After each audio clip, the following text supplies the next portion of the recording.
welcome to Envision. I'm Deanne Conrad here with our superintendent, Dr. Brian Maher, and it has been a long winter. We are grateful for spring weather and hope that it sticks around for sure. We're coming up and having a discussion with the school board on the last day of school. We had to move that a bit in order for us to... A couple of times. Yeah, a couple of times. So Yeah. Tell us where we landed and how we'll proceed. Yeah, what we had 4 days that we called off entirely, and then we had I think it was 3 late starts, 2-hour late starts as well. So we had interruption to 7 school days this year. And as we calculate our minutes so that we're in compliance, with the accrediting agencies Right. and with the Department of Education and so forth, we're actually going to have our last day of school be Friday, May 24th. So that's a few days later than our students would have originally anticipated. But from the high school perspective, it still gives them to take their finals uninterrupted in terms of consecutive days. Right.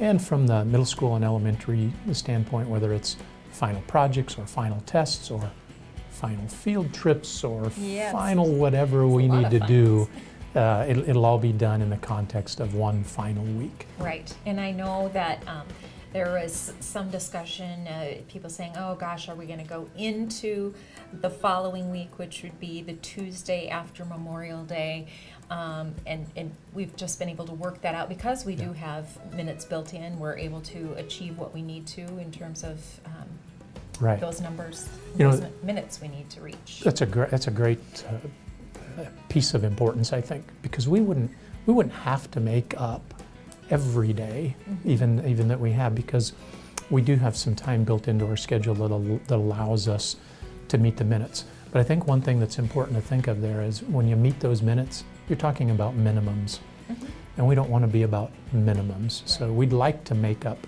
everything. But not only do you have that weekend that gets in there, but you also have Memorial Day that gets in there. And from the student perspective, we didn't think it made any sense to bring students back for one day after Memorial Day. Right. So we'll allow the students to conclude on that Friday. Now, from a staff perspective, doggone it, that Memorial Day still is in there. So they'll have to come back and make up a little bit of time. But I think from the adult to workplace environment perspective, it makes a little more sense than it does just from the student perspective. Right, so students will be able to head into that weekend and know that they won't have to join us back until August. Total exhale for that Should we weekend. even talk about August in the fall, right? Sure, right. It'll be here before we know For certain. So we've been able to take care of that, even with the challenging weather that we've had, and it has been a challenge. Yeah. Maybe more so. Just so many factors go into those decisions. This is my 4th year in this position, and this was easily the toughest year, and really what started out to be the easiest year. December, there wasn't even really Much to talk about. I didn't even have to get up early to check on Yeah. the weather, and really through about half of January. And then from the middle of January until the middle of April, it was crazy. I'm talking, we called off 4 days and had late starts on a number of days.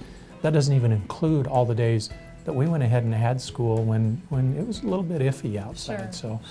It was quite a 3-month span from the middle of January to the middle of April. Definitely glad that spring is here. Definitely glad. All right. So final day for Sioux Falls students is Friday, May 24th. Thanks for joining us today on Envision.